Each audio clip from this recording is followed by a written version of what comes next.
I think we all need to start operating with the audacity of someone who is unaware that the answer could be no. Like my biggest piece of advice is there is someone grossly underqualified, arguably bad at their job, getting a raise every single year. And you want to know why? Because they're dumb enough to ask.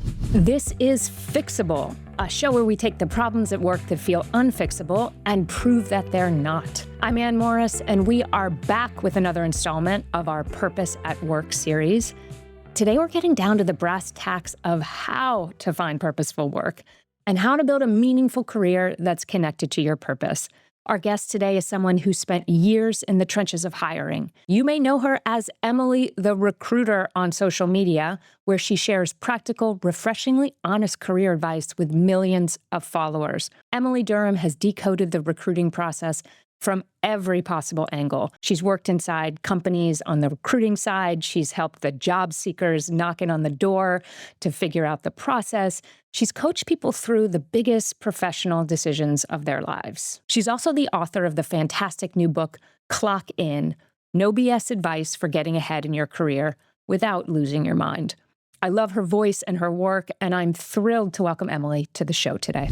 Emily Durham, welcome to Fixable. Thank you for having me. I'm so excited. Very mutual. Congrats on your terrific new book. Thank you. I loved it. So this month on the show, we are tackling this question of purpose and how to find meaning at work. You've written that find your passion is terrible career advice. So what is wrong with passion, Emily? Oh, well, here's the thing. If you are one of the lucky few who find passion and all of your other needs met with work, oh my God, I love that for you. Like, that's the ideal state.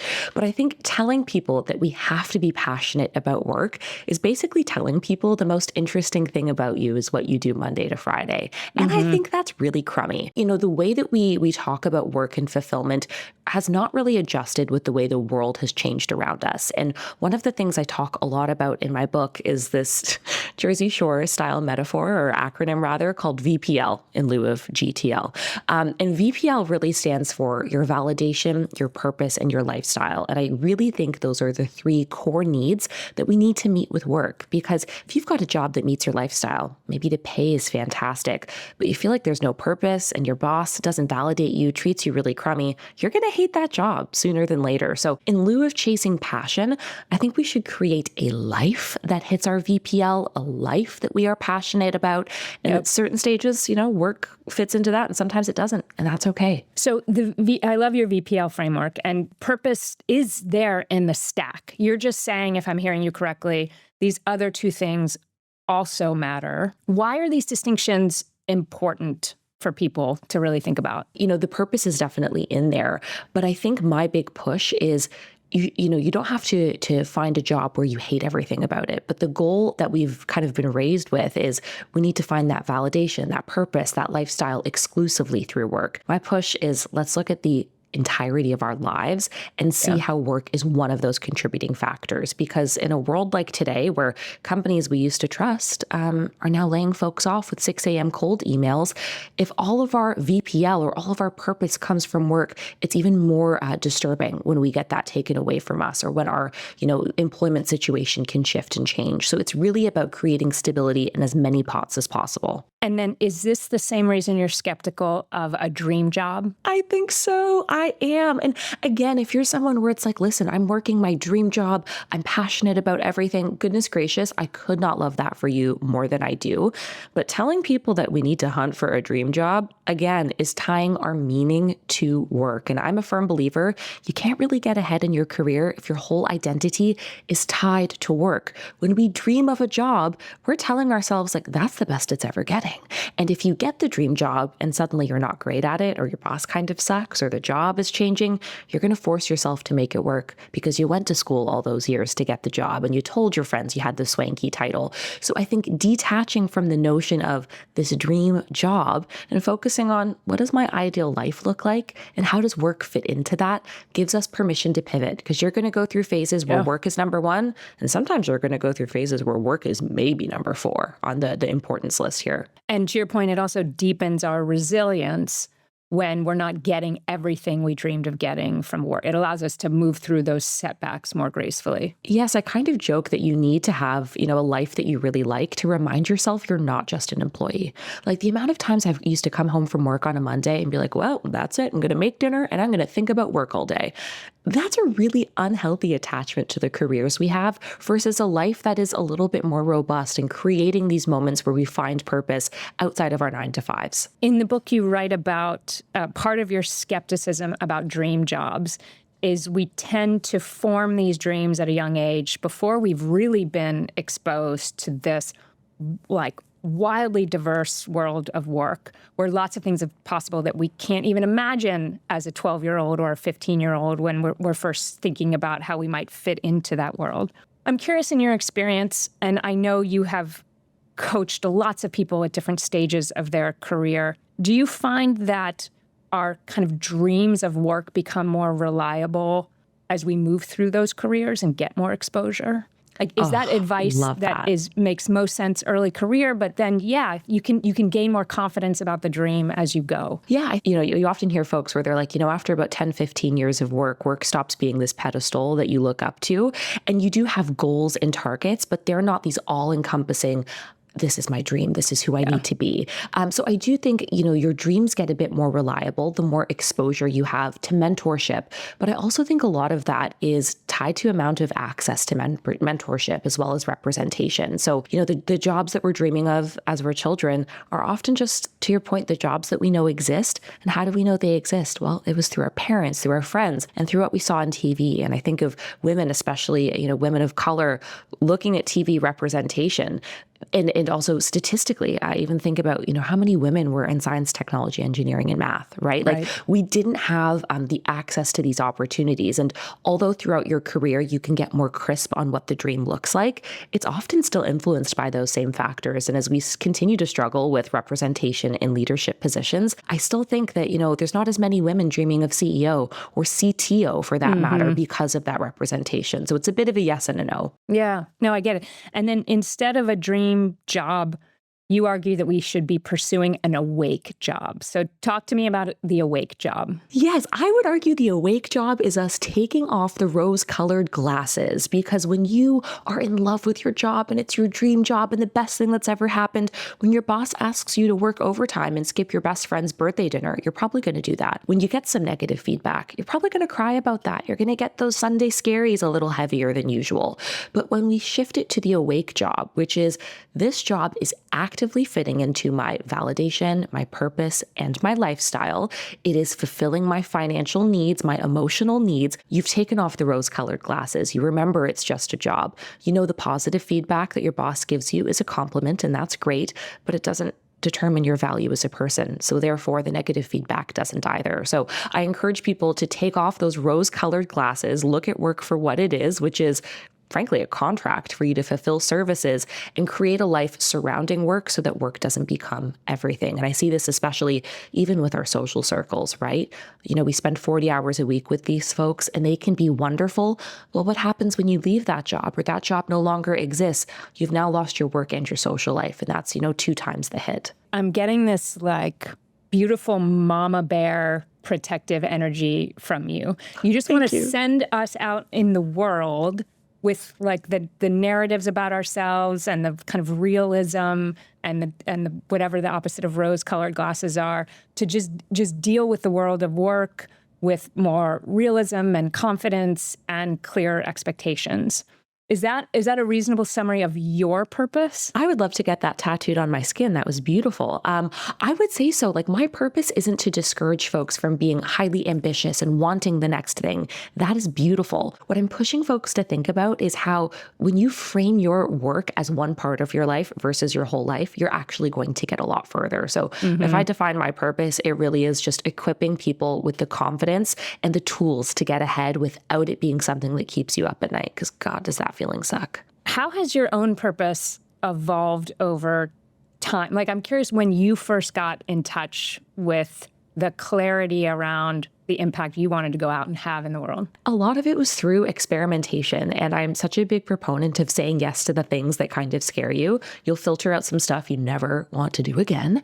And then you'll filter in things where you're like, okay, I could do this. But I worked in recruitment in-house for years. And one of the major roles that I had was focusing on early career talent. So at the time that was interns and co-ops.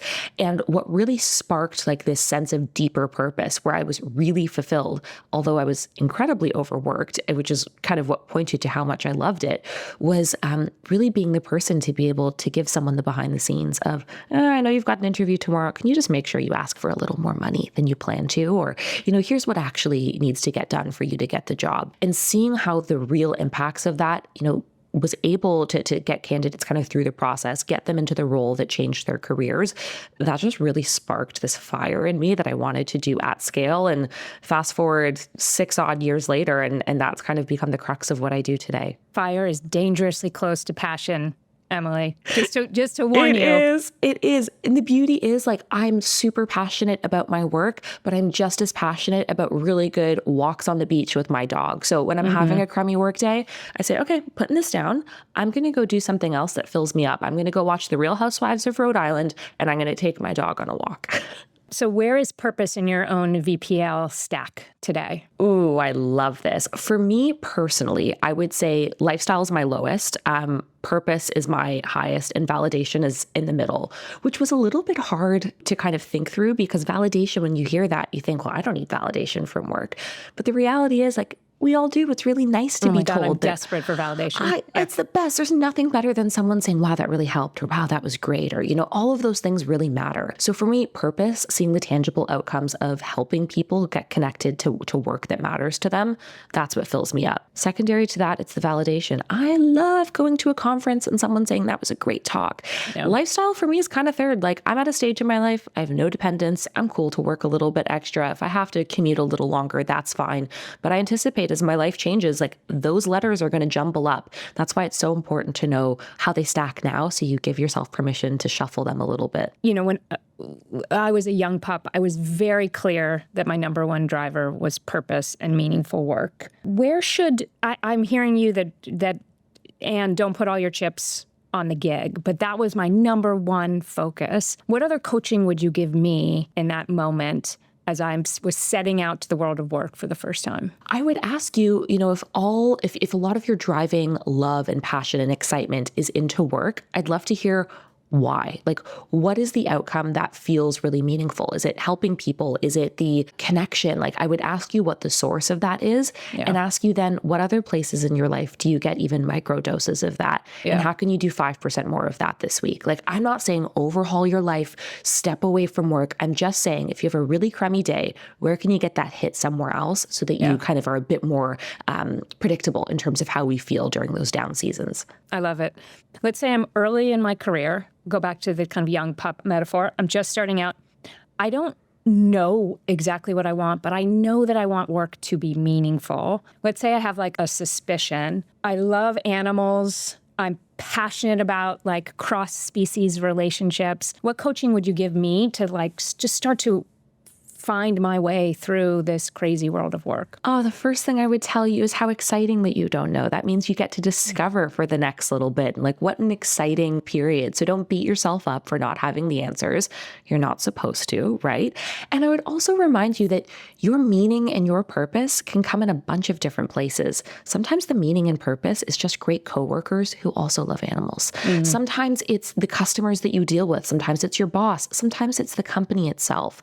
So remember that your purpose doesn't have to be specifically working, let's say, at an animal rescue. It might be a company where their corporate social responsibility is giving back to wildlife, and that hit scratches your itch. So keep an open mind. But if I was very early in my career, specifically in this job market, I would just focus on finding a role that gets you in the door, even if it's imperfect, and then let's put those purpose chips somewhere else. I know that sounds incredibly pessimistic, but the reality is the job search right now is rough. Let's keep our options open.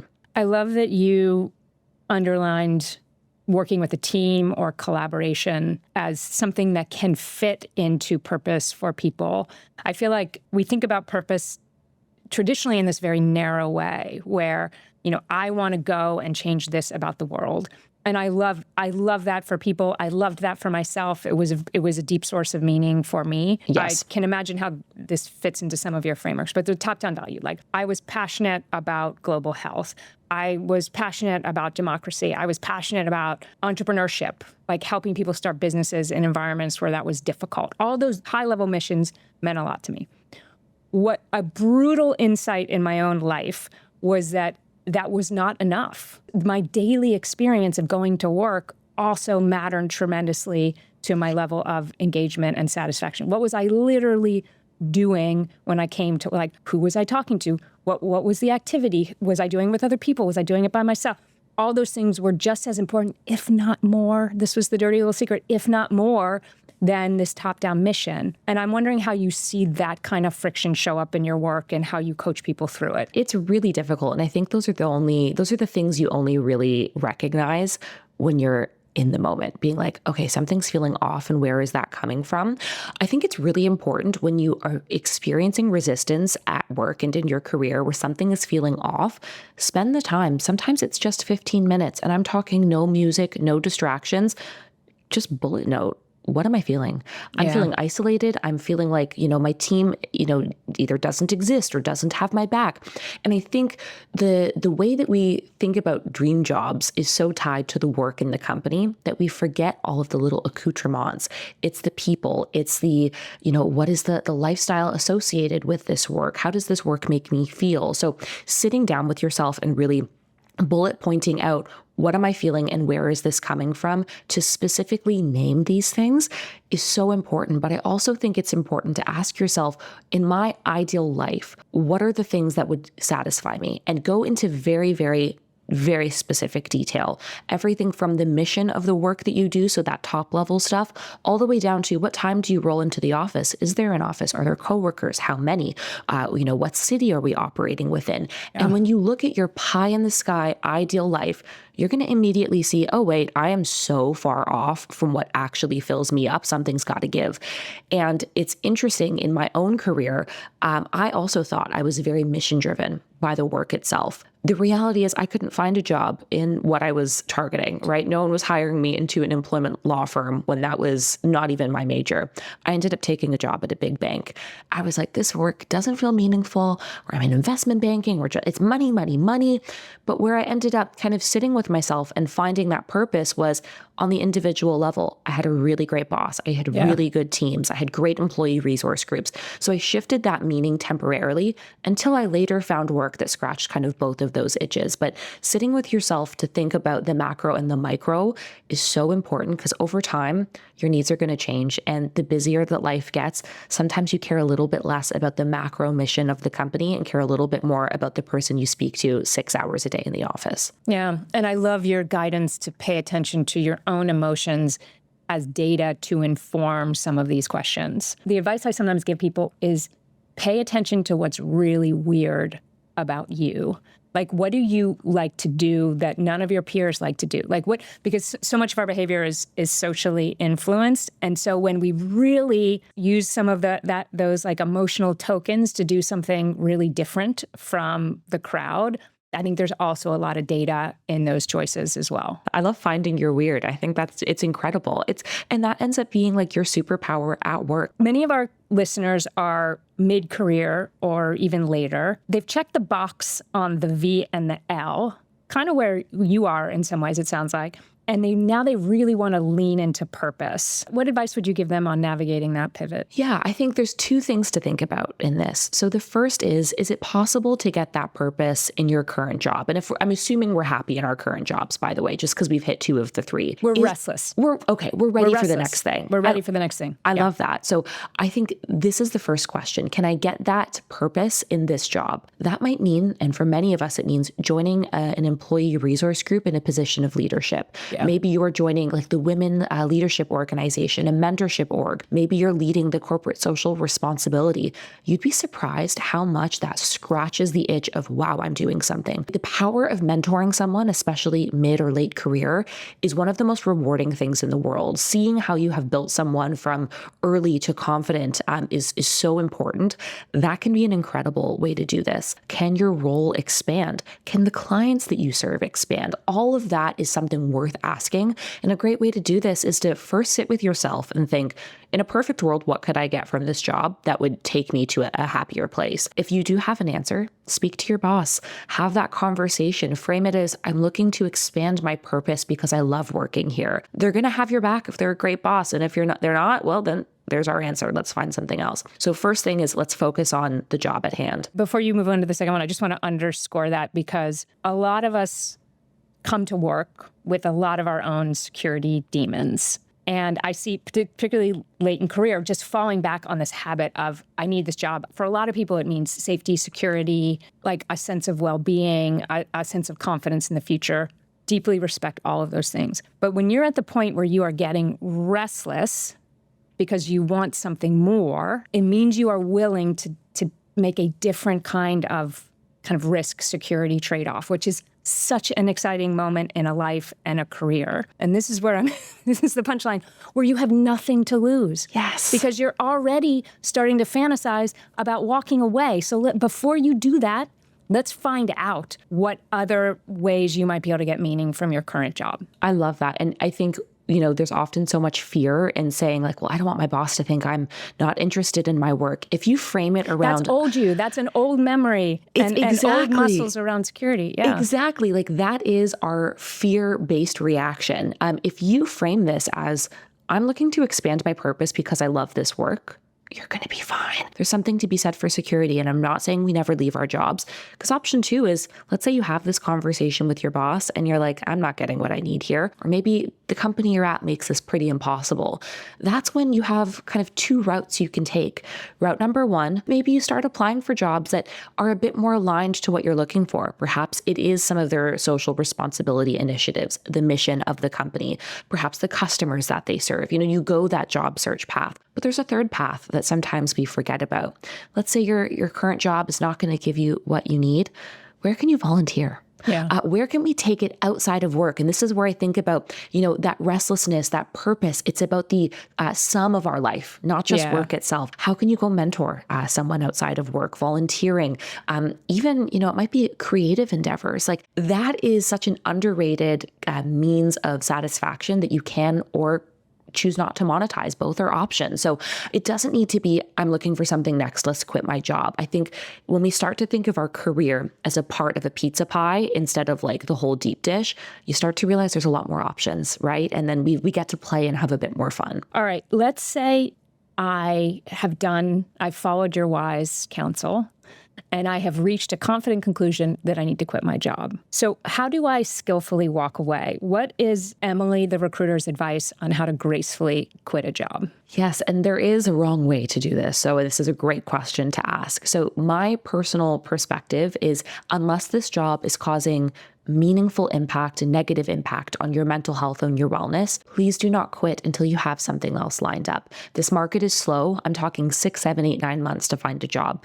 Unless you have financial cushion to do so, I'm a big believer in let's try to make this job work until we find something else, just from a security perspective. But as far as the actual leaving this job, like let's say you've got an offer in hand or the money to kind of fund this, the last thing you want to do is leave people on a sour note. So what you're going to do is book a one-on-one meeting with your boss.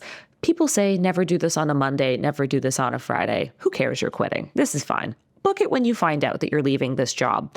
You only do this when there's an offer in hand, never if it is verbal. Although verbal offers are legally binding, they are rarely honored. So unless you've got it in writing, friend, you've got nothing. You go into your boss, you book a 15-minute meeting, you call it career touch point. You do it right in the morning. Oh, career touch point. That's They're really going to know. Yeah. They're going to know what's up. Yeah. You sit down with them and you start off with the positives. I wanted to pull you in. Sorry for the last minute meeting. I absolutely have loved this work, even if you haven't. You've been an incredible mentor, even if they haven't. All right. Like we soften, we butter it up. You say, I wanted to let you know I have been approached by another company. You never say that you've applied. We've interviewed and I've been given an offer that would be really meaningful for my career. And this is where you have 2 powerful options. You can either say, the offer is great, here's the number. I would love to stay. Is there anything you can do to make me stay? That's one option if you're open to staying there. If you're done, you don't want it, you say, I've been given an offer that's great for my career. It was impossible to say no to. I want to let you know I have signed the offer and I want to work with you on what my roll-off plan will be. And that's where you guys get to decide, what's your tenure, how long are you staying, et cetera, et cetera. Typically it's 2 weeks, not much more than that. But you have the option to say, would you like to pay me to stay, friend? Because let me see what you can do. Yep. Great. I've heard some provocative data around differences between men and women approaching these conversations. What have you seen? And does your advice change here depending on, the identity of the person you're advising? Shockingly, I would say no, my advice doesn't change because I think we all need to start operating with the audacity of someone who is unaware that the answer could be no. Like my biggest piece of advice is there is someone grossly underqualified, arguably bad at their job, getting a raise every single year. And you want to know why? Because they're dumb enough to ask. There are demographic tendencies to that audacity. I always say operate with the confidence of the most mediocre white man you have ever encountered. And it really, it does hit. So my advice is pretty simple for all folks because I also think, regardless of gender identity, there's a lot of different factors that influence how confident we feel in these conversations. The reality is the worst thing they're going to say is no, and nothing changes. And, you hear people talk about, well, what if they take my job offer away? That is a very, very rare occurrence. And if that is the case, they have just exposed they are a grossly toxic work environment. It doesn't feel like a blessing now, but it will very soon. Are you seeing any generational differences in terms of how people relate to purpose? There's a story out there that younger workers care more about meaning and purpose. And is that lining up with your experience? It's interesting, yes and no, which I feel as though is a crummy answer, but is my answer. So when I think of millennials, elder millennials and generations older than that, a lot of us were raised with purpose at the forefront of our work, but we were also raised under the guise of hustle culture, where working those heavy hours was something to be really proud of. And in many ways it is. We've accomplished so much, but we've also now seen that the loyalty that we gave to companies isn't really giving us the return on investment we were told it would. So Gen Z has grown up seeing their older siblings and their parents devote their lives to work and just to get laid off in a 6 a.m. cold email as all folks are sending these days. So Gen Z has a really different relationship to work. And I've seen those studies, which is so interesting, that say, Gen Z is very purpose driven, which I agree. But I would argue Gen Z sees through the corporate fluff so quickly. Their rose-colored glasses, they're not even in the shelf. They're unaware that those exist. They are not offering blind loyalty to companies. They are diversifying their streams of income. Their corporate trust is very low. So although they are incredibly purpose-driven, largely because they have nonstop access to information about global atrocities and things that are happening around us, I think Gen Z's purpose is coming from a sense of their internal needs versus work exclusively. And what I mean by that is Gen Z looks at their career as a business, not as a linear career. They're looking at a 9 to 5, but many of them have struggled to find work. So they've got part-time, a 9 to 5, a side hustle. The purpose comes from the sum of those. So they're an incredible generation. I hate all of the Gen Z slander. I think their approach to work is fabulous. I couldn't agree more. And I think they're going to make all of us better in the workplace. So I'd love to play a few questions from our listeners who are deep in a lot of these questions, and I'd love to get your take on them. Oh, I would love that. All right, this first question breaks my heart. My name is Sarah. I am a psychotherapist in private practice and have just reached a wall of disillusionment about this field. I have nothing but respect and honor and gratitude for the heart of the work. But I would love nothing more than to pivot out of this. I have invested so much time and energy and education and training to do what I do, and I'm very good at it. But I am feeling like there's nowhere else to go. So I am just having a moment of, does any of this matter? And where do I go from here? So Emily, let me tee this up a little bit, and that just that we hear some version of this a lot. I've put in all this work. I thought I would be jumping out of bed in the morning, and now I feel some version of my throat closing every time I go to work. One question I have as we try to help Sarah is, how do we distinguish feelings of burnout from my boss sucks, from I've just picked the wrong career entirely. It seems like she's jumped to the last one, but I'm wondering if there might be these other factors involved. For sure. Oh, Sarah, I just want to give you a hug, first of all. Like, you just deserve the biggest hug, my friend, and your feelings are incredibly valid. And just to be clear, if we end up landing on that this is not the right career path for you, please understand that's not a failing. This is the first leg of your career, right? Like, it's allowed to pivot and change. Where I think let's start with, to your point, is figuring out if this is misalignment in the job, burnout, or like a situational burnout, because they are kind of different, right? So a really good way to test where this pain is coming from is figuring out when you feel the worst about work, right? Good rule of thumb is if you feel the worst about work on Sunday night, and you're thinking about work and it's specifically about how much you have to do and the overwhelm, and I don't know how I'm going to get through this week, that's probably a good sign it's a workload burnout. That's fixable. That means that we shift how many patients we're taking. Perhaps we hire someone on the admin side. That is fixable. If your kind of stress and anxiety is, yes, still coming on Sunday night, but it's about people. And those Sunday scaries get a little bit worse Monday morning because you go, oh God, I have to run into this person and deal with this person. That's usually a sign the organization that you're working at isn't incredible. Now, I know you're at a private practice, so it might vary how many people you do or don't work with. But if you're getting those scaries that amplify heading into Monday morning, usually a good sign it's partly the environment around us. So, and sometimes it's a combination of both. The good news is both of those are fixable. If it feels like that's where the pain is coming from, that's workload management, that's adjusting how we work. Maybe we take more remote patients, like there's fixes for that. The third thing is, do you feel the most drained in the 10 minutes between patients or the 10 minutes between meetings? If you sit there and you go, God, I have to do this again, that's usually a sign it is in fact the work.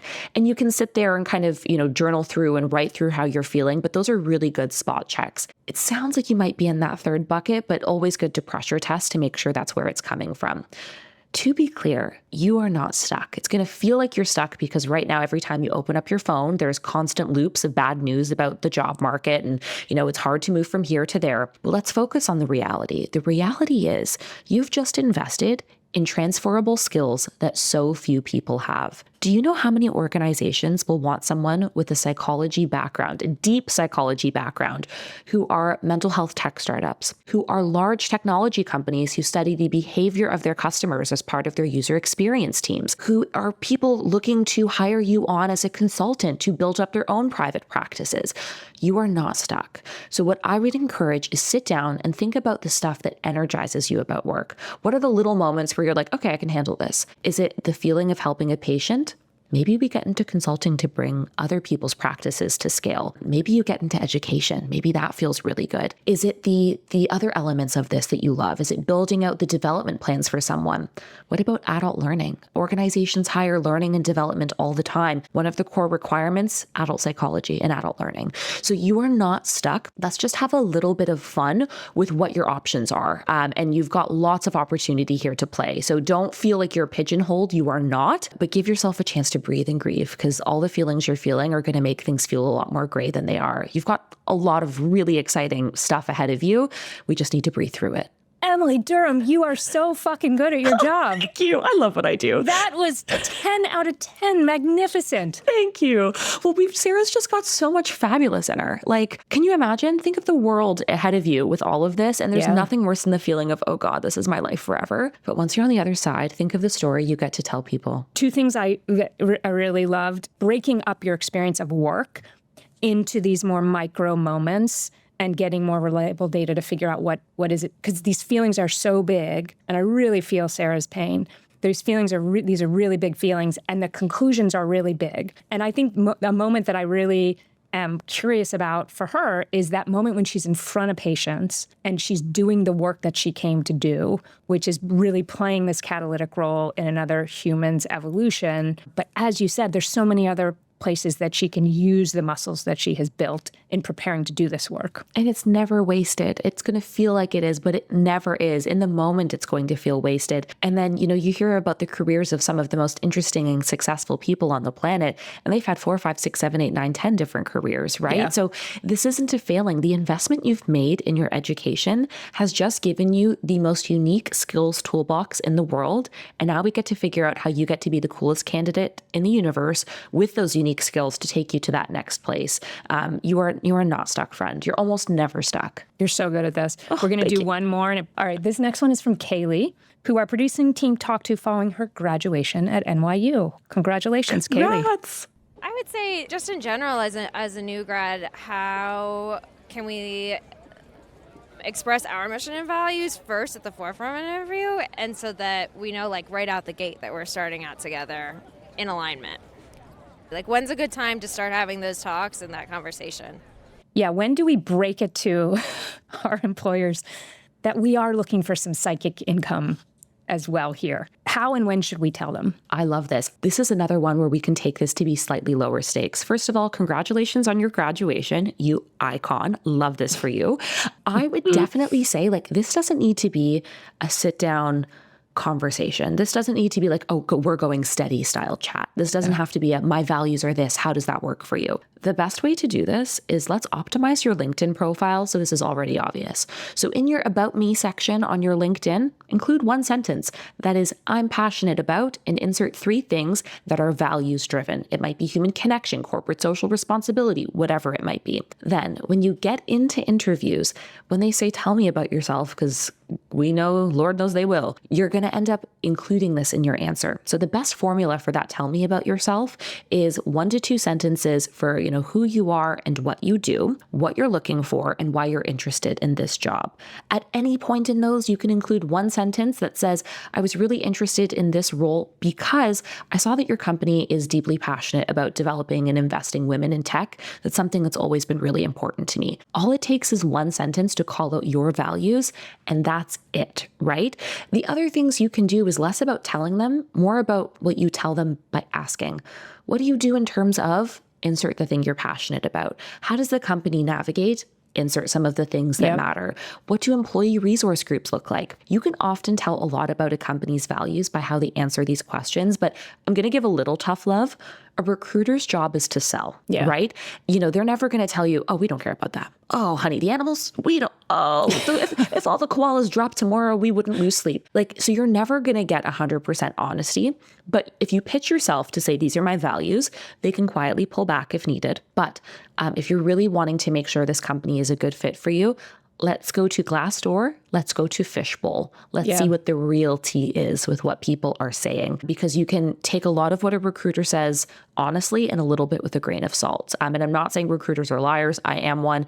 But the reality is, if you were coming to buy a pair of shoes, I wouldn't tell you how uncomfortable the shoes are because I would be bad at my job. So we just need to do a little bit of supplemental research. Yep, including with other people who work at the company who may not be part of this sales process. 100%. There's nothing wrong with asking to speak to someone who's currently in role, even asking questions about like attrition and creeping on LinkedIn, how long people have been there. Usually if a company has decent values, people stick around, right? And if that's not the case, it is something to pay attention to. Yeah, great. I love that. All right, Emily, some final questions. It is a rough job market out there, as you've referenced throughout this conversation.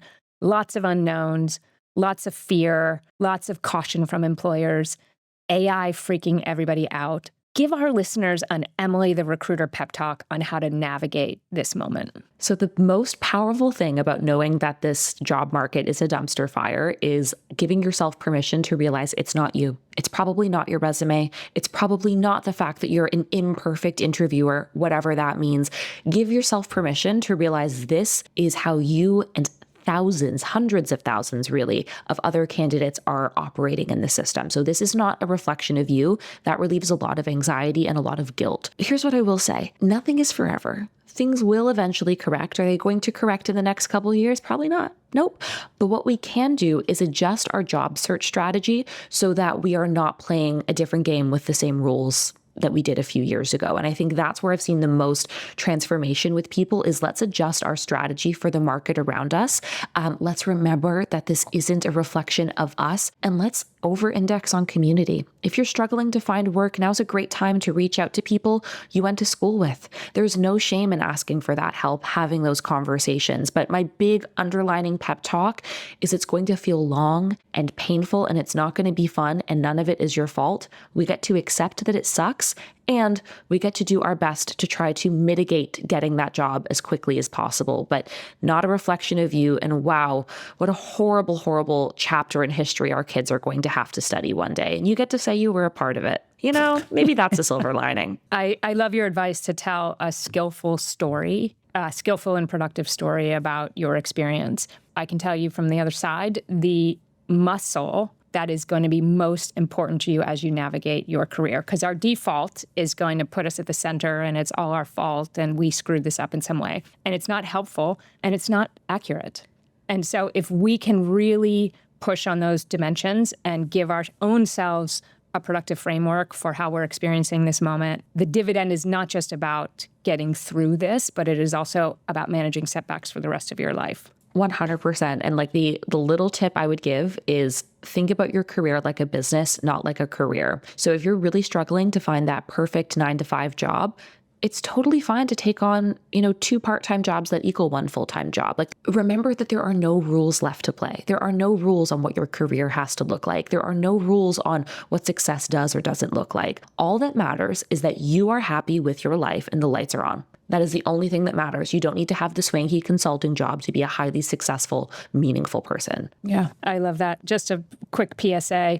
Nobody knows what's going to happen. And the human animal does not like this. So we're all trying to replace this experience of uncertainty with certainty, including every single journalist writing every single headline and every single person talking about what's going to happen to jobs and to our children's jobs. And we actually don't know how this is going to play out. And so I really want to push back on the narrative that is out there that all of our hopes and dreams are going to be destroyed by this technological disruption. We actually don't know. And the thing is, you see a lot of folks compare this to like the .com boom and all of these things. That same sense of uncertainty existed at that time, but we didn't have TikTok to talk about it all day. So if this is feeling heavy, it's allowed to, it's scary, it's disruptive. You're also allowed to log off and take some space because if your For You page is anything like mine, every other video is, here's how the world's on fire today. And that can feel really heavy in a period that already kind of sucks. Yeah, exactly. What's one thing our listeners can do this week to find more purpose at work? Oh, I would actually say write down in a full sentence the moment in work this week that makes you feel the most alive and just figure out how you can double it. And it might have been talking a little crap with your coworker about that TV show you're both watching. Maybe you book a team lunch. It's allowed to be that too. So just figure out the stuff that makes you feel 5% more alive. Figure out how we can do that twice next week too. Love it. Finally, a question we ask all our guests. What are you currently fixated on outside of work? 2 things. I've already mentioned it, but one thing about me, I'm unwinding with reality TV. I am obsessed with the new franchise, The Real Housewives of Rhode Island. It is cinematic masterpiece. These women are wild. Specifically, I would say the second thing I'm obsessed with is one of the women in the show is very averse to driving. And she has a quote that I have now been carrying with me throughout my days. And she goes, I'm a really bad driver. She goes, driving's really hard for me. I have to eat a cracker at every stoplight because one time I ran over a woman. And the scene kept going. And just like that, our lives can keep going too. You want to talk about resilience? Let's talk about Alicia from The Real Housewives of Rhode Island. She's going to be our mascot in these trying times. It's just fabulous. Yeah, I love it. Emily, you are awesome. How can our listeners get even more of you after hearing this episode? Thank you so much. You can find me everywhere online at Emily the Recruiter. So that's Instagram, TikTok, and YouTube. You can listen to my podcast, Clock In, wherever you get your shows. And most recently, you can pick up my debut career advice book, Clock In, No BS Advice for Getting Ahead in Your Career Without Losing Your Mind. Listeners of Fixable, do all of those things. Thank you so much. Run, don't walk. Thank you, Emily. Thank you.